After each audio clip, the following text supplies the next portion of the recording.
Well, welcome back, puppies. I lost the footage of me finishing their tunics. Well, they're not actually done. I should say finishing the actual patches on the tunics, because while I was recording the finishing of the painting and then putting a I can't even say it, Agrax Earthshade, not that one. Let me get this one. That was Nun Oil. Here we go. Agrax Earthshade. I don't know why I was struggling with that, but so I put this stuff all over the tunic. Well, the battery had died in the camera and I didn't realize it, so it didn't actually get recorded. So now I'm going to start in on the stitching of the tunics, the stitching of all the patches. And for that, I wanted some kind of off-white. My wife actually suggested I go with a wheat color. She's not home at the moment, but I didn't get a chance to actually have her specify what kind of wheat color, because I was thinking off-white, which that would be kind of a wheat depending on the time of the year, or if she meant maybe something more golden, or more towards the yellow spectrum. So I think what I'm going to go with, because I kind of like her idea and it falls in line with what I was thinking of, something kind of off-white. I'm going to try blonde. I have this blonde. It's a MSP paint from Reaper. We're going to give it a go. If I don't like it, I can always darken it later, or bring it up to a lighter color with something else. I don't know. I might just go straight with this highlight. We'll lay down with the blonde first and then decide where to go.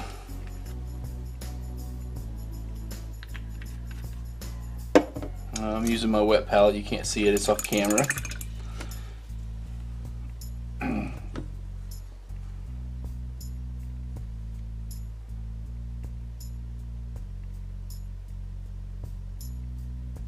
Oh shoot, get a little bit of overpaint there. See if I can fix it real quick.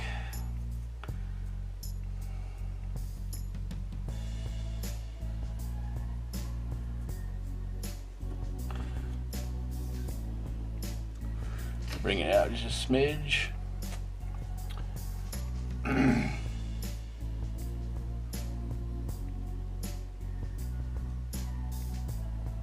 So far, I kind of like the way it's shaping up.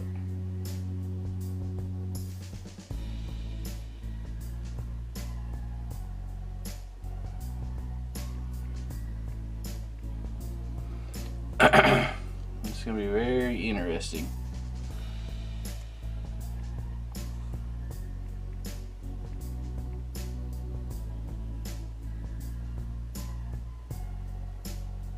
As you can see, I'm actually using my fingers. You'll see me do that a lot.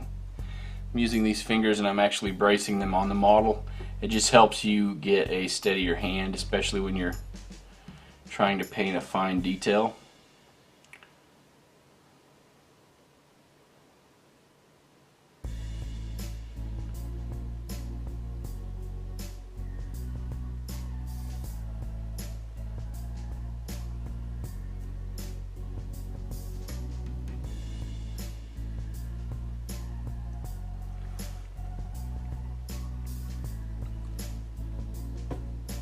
I kind of like the way these are taking shape. I did do quite a bit of painting, I think, off camera. I tried adding a 5 o'clock shadow to his chin. I added one to this gentleman here too, to top knot, and actually screwed his face up and had to go back and redo it. But I think for Baldy here, I kind of nailed it the first time through, and I didn't really screw it up too bad, but I had to go back and redo his face. You live and you learn.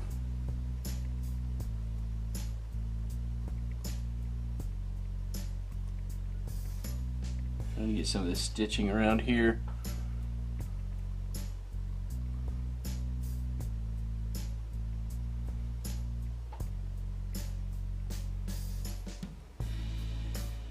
That's where the seam is in the two halves, so it's kind of interesting because some of the stitches are actually kind of broken up.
Sorry for that break in the video and the long pause.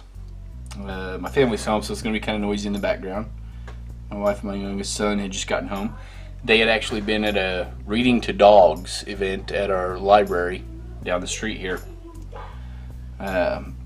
Mainly to get children to read, to help their reading, get them to read out loud. And then they're reading to service dogs, so it helps get the service dogs used to being around lots of people. Okay, I think I got the bottom half of his tunic.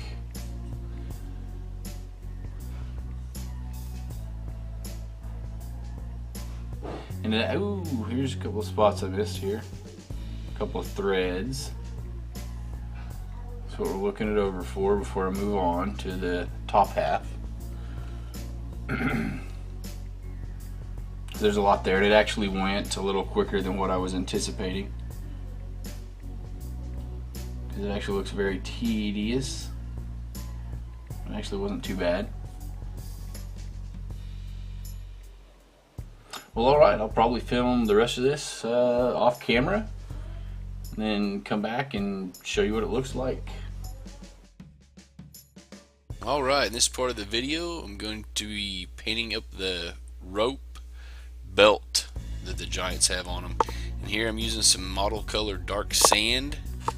I had originally started out using Game Air Desert Yellow, but it wasn't too far from the bronze color that had gotten kind of overpainted on the rope when I was doing the skin. Some overspray from my airbrush. And that's just thinner. I'm using some Vallejo thinner medium to thin out the paint.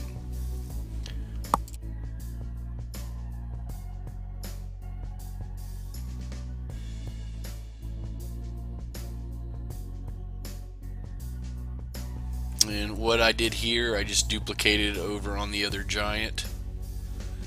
And I'm not trying to get down into the recesses because I'm leaving them that again, that bronze color that kind of got over sprayed, because it kind of works for a rope color. So I'm not worried about getting down in those recesses. And while that looks really bright here, when the desert sand dries, it dries a little darker than what's it appears to be going down on the rope there that you see me painting. It works really well. Then when I was done, I actually gave it a wash. Once it was dry, I gave it a wash of some Agrax Earthshade, much like I'd done the rest of the tunic. It kind of helped it blend together.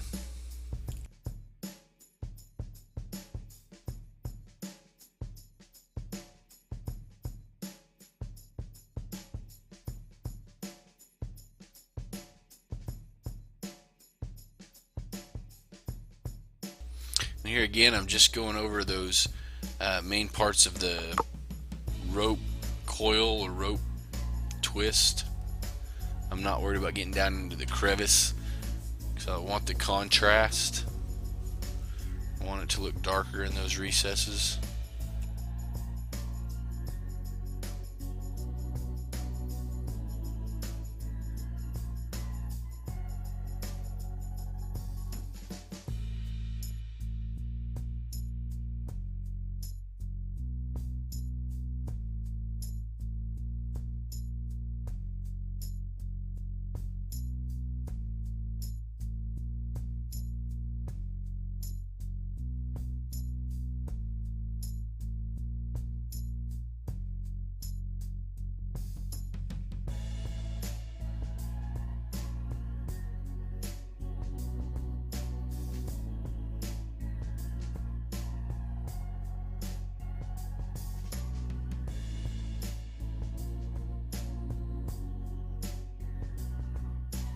And there you can kind of really see the contrast between what the rope looked like before I started painting it and what it looks like as that dark sand starts to dry. It really starts to blend really well.